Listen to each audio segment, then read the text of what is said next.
मुझे भी ऐसा लग रहा है कि इसके अंदर भ्रष्टाचार हुआ है और मैं इस टेंडर को रद्द करने की डिमांड कर रहा हूं। और ये टेंडर जिस तरीके से लगाया गया और जिस तरीके से खोला गया उस पर कई तरह के क्वेश्चन लग रहे हैं, क्योंकि फर्स्ट बिड और सेकंड बिड में काफी डिफरेंस है। और आयुक्त महोदय को इस टेंडर को तुरंत प्रभाव से रद्द कर देना चाहिए। वो रद्द कर देंगे तो ज्यादा अच्छा रहेगा, नहीं तो चंडीगढ़ से भी रद्द हो सकता है, कोई बड़ी बात नहीं।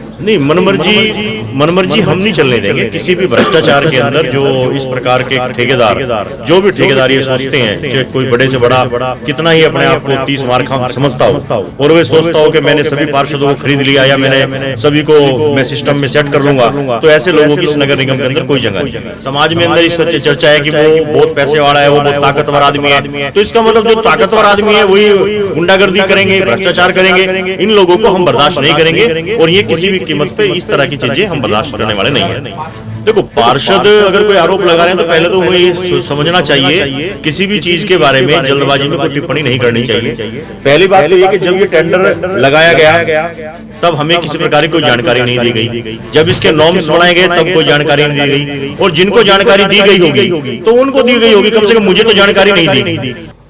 मुझे भी ऐसा लग रहा है कि इसके अंदर भ्रष्टाचार हुआ है और मैं इस टेंडर को रद्द करने की डिमांड कर रहा हूं। और ये टेंडर जिस तरीके से लगाया गया और जिस तरीके से खोला गया उस पर कई तरह के क्वेश्चन लग रहे हैं, क्योंकि फर्स्ट बिड और सेकंड बिड में काफ़ी डिफरेंस है। और आयुक्त महोदय को इस टेंडर को तुरंत प्रभाव से रद्द कर देना चाहिए। वो रद्द कर देंगे तो ज़्यादा अच्छा रहेगा, नहीं तो चंडीगढ़ से भी रद्द हो सकता है, कोई बड़ी बात नहीं। मनमर्जी चल रही है निगम कमिश्नर की, पार्षदों से पूछा नहीं जा रहा है, मेरे से पूछा नहीं।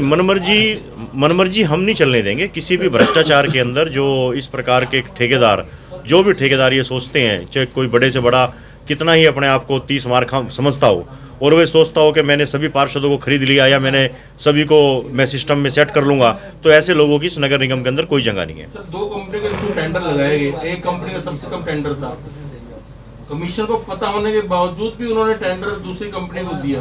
क्या समझते, क्या मतलब कहीं ना कहीं हाँ, मैं मान रहा हूँ ये गलत है और इस प्रकार के इस टेंडर को तुरंत रद्द कर देना चाहिए।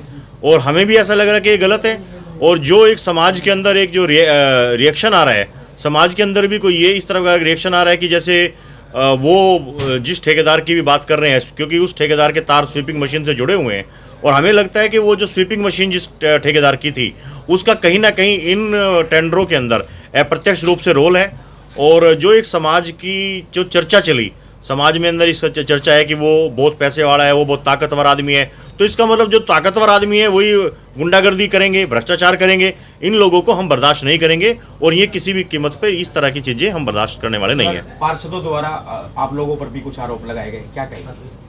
देखो, पार्षद अगर कोई आरोप लगा रहे हैं तो पहले तो उन्हें ये समझना चाहिए किसी भी चीज़ के बारे में जल्दबाजी में कोई टिप्पणी नहीं करनी चाहिए। पहली बात तो ये कि जब ये टेंडर लगाया गया तब हमें किसी प्रकार की कोई जानकारी नहीं दी गई। जब इसके नॉर्म्स बनाए गए तब कोई जानकारी नहीं दी गई, और जिनको जानकारी दी गई होगी तो उनको दी गई होगी, कम से कम मुझे तो जानकारी नहीं दी।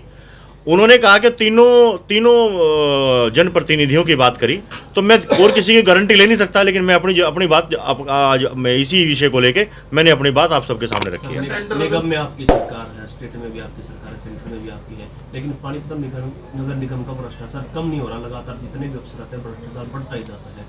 बात करें तो अब की बात है 2 करोड़ रुपए का सीधा भ्रष्टाचार है, इसको टेंडर दिया नहीं। भ्रष्टाचार तब होता ना जब टेंडर अलॉट कर दिया गया होता। पीछे पहले भी बहुत से और पहले जो हुआ सो हुआ।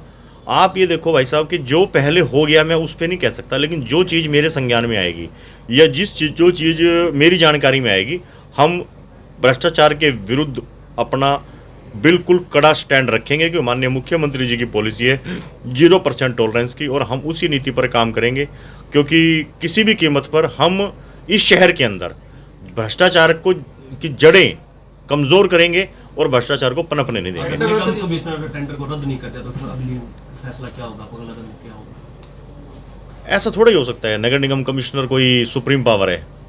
नगर निगम कमिश्नर ठीक है, एक संविधान के जो हमारा म्यूनिसिपल कॉर्पोरेशन एक्ट है उसमें उनको कुछ पावर्स हैं, लेकिन इतनी भी भ्रष्टाचार की अगर बदबू आ रही है, हाउस से ऊपर कमिश्नर भी नहीं है, हाउस से ऊपर ना मैं होगा 100%। क्या एक्शन लेंगे नहीं हो तो सर? आप देखना, मतलब मैं ये कह रहा हूँ ना, भ्रष्टाचार मतलब किसी कीमत पर भ्रष्टाचार नहीं होने देंगे। ये तो अभी मानते हैं निगम में है भ्रष्टाचार। मानते हैं, लेकिन इसको खत्म तो करना ही है ना। मतलब ऐसा तो है ना कि हम भी आंख बंद करके बैठ जाएंगे। बट सब खत्म ये कैसे होगा? आप हर बार भ्रष्टाचार पकड़ते हैं, उनकी जड़ों तक पहुंचते हैं, लेकिन बावजूद इसके कहीं ना कहीं कमी रह जाती है। क्या सिर्फ टेंडर रद्द करवाना ही एकमात्र मिशन रह गया है? नहीं, टेंडर रद्द करवाना और नए तरीके से नई टर्म्स एंड कंडीशंस के आधार पर इस टेंडर लगे और लोगों को वो कम पैसे के अंदर बेहतर सुविधाएं हम दे सकें, इसी पर हमारा फोकस रहेगा। तो जो लोग इसमें किसी भी मंशा से सम्मिलित होते हैं, पाए जाते हैं, उन पर कोई कार्रवाई नहीं है? कार्रवाई होती है, पार्टी अपने स्तर पर कार्रवाई भी करती है, संगठन भी अपने स्तर पर कार्रवाई करता है और वो ऑलरेडी चिंतित भी हैं इस बात को लेकर। पार्टी के ही कुछ इसमें शामिल हो? हाँ, तो पार्टी देखेगी, जो हमारा पार्टी का संगठन है वो इतना कमजोर संगठन तो है नहीं, वो बिल्कुल निर्णय सही करेंगे।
कितना काम किया, किसने किया विकास, क्या है गांव के मौजूदा हालात। ग्रामीण किसे देंगे अपना वोट, नाम पर या काम पर? पूछेंगे हम, बताएंगे आप। ये खास कार्यक्रम पंचायती सरकार।